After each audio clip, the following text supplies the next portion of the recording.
Hi friends, welcome to நித்ரா துரு channel.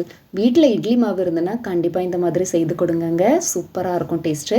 நம்ம சேனலை இப்போ தான் ஃபஸ்ட் டைமாக பார்க்குறீங்கன்னா இது போல் ஈஸியான ரெசிபீஸ் பார்க்குறதுக்கு சேனலை சப்ஸ்கிரைப் பண்ணி வச்சுக்கோங்க. ஸ்டவ் ஆன் பண்ணிவிட்டு ஒரு பாத்திரத்தில் 1 கப் அளவுக்கு தேங்காய் சேர்த்துக்கலாம்.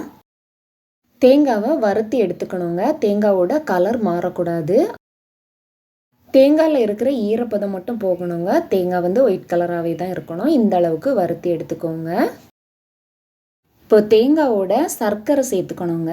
சர்க்கரையில் தூசு மண் எதுவும் இல்லாத மாதிரி எடுத்துக்கோங்க. சர்க்கரையை துருவி சேர்த்துக்கணும். இப்போ இதோட 6 டேபிள் ஸ்பூன் அளவுக்கு சர்க்கரை சேர்த்துருக்கேன்.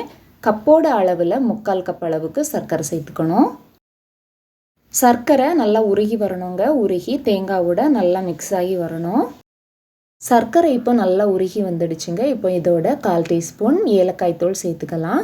சர்க்கரை உருகுனதும் ரொம்ப நேரத்துக்கு மிக்ஸ் பண்ணி விட்டுட்டே இருக்கக்கூடாது. அப்படி மிக்ஸ் பண்ணி விட்டுட்டே இருந்தோம்னா தேங்காயும் சர்க்கரையும் சேர்ந்து நல்லா இறுகி வந்துடுங்க. அதனால சர்க்கரை கரைஞ்ச உடனேயே ஏலக்காய் தூள் சேர்த்து ஸ்டவ் ஆஃப் பண்ணிடுங்க.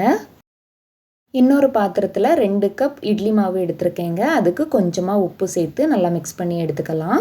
தேங்காய் எடுத்து அதே கப்பில் தான் இட்லி மாவும் எடுத்துருக்கேங்க. அடுப்பில் குழிப்பணியாரக்கல் வச்சுருக்கேங்க. கல் சூடானதும் கொஞ்சமாக மாவு சேர்த்து ஸ்பூன் வச்சுக்கோங்க. ஸ்பூன் வச்சு அதை சின்ன ஆப்பம் மாதிரி எடுத்து விட்டுக்கோங்க. குட்டி ஆப்பம் பண்ணுற மாதிரி எல்லா குழியிலையுமே கொஞ்சமாக மாவு விட்டு இந்த மாதிரி வச்சுக்கோங்க.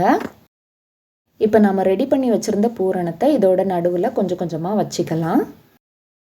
குழிப்பணியார கல்லில் முதல்ல எண்ணெய் நெய் எதுவுமே சேர்க்காதீங்க. அப்போ தான் இந்த குட்டி ஆப்பம் கரெக்டாக வரும். கல்லில் முதல்லையே எண்ணெய் சேர்த்திங்கன்னா மாவு அந்த ஸ்பூனோடவே ஒட்டி ஒட்டி வந்துடும். இப்போ எல்லாத்துலேயும் நம்ம பூரணம் வச்சாச்சு. இது மேலவே கொஞ்சமாக இட்லி மாவு சேர்த்துக்கலாம். எல்லாத்துலேயுமே இட்லி மாவு சேர்த்ததும் இப்போ இதோட நெய் சேர்த்துக்கலாங்க. இதுக்கு நான் 3 டீஸ்பூன் நெய் சேர்த்துருக்கேங்க. இந்த நெய்யிலேயே அது வரும்போது வாசனையும் டேஸ்ட்டும் ரொம்ப நல்லா இருக்குங்க. இப்போ மேலே இருக்கிற மாவு வர்றதுக்காக கொஞ்ச நேரத்துக்கு மூடி போட்டு மூடி வச்சுக்கலாங்க. இப்போ கீழ் சைடு நல்லா வந்துடுச்சு. இதை மாற்றி விட்டுக்கலாம்.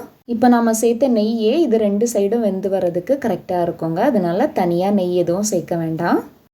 இப்போ எல்லாத்தையுமே 2 சைடும் நல்லா வேக வச்சு எடுத்துக்கலாங்க. வீட்டில் இட்லி மாவு இருந்ததுன்னா உடனே இதை செய்து பாருங்கங்க. டேஸ்ட்டும் சூப்பராக இருக்கும். ஈஸியாக வேலையும் முடியும். இந்த வீடியோ உங்களுக்கு பிடிச்சிருந்தா லைக் பண்ணுங்கள், ஷேர் பண்ணுங்கள். தேங்க்ஸ் ஃபார் வாட்சிங்.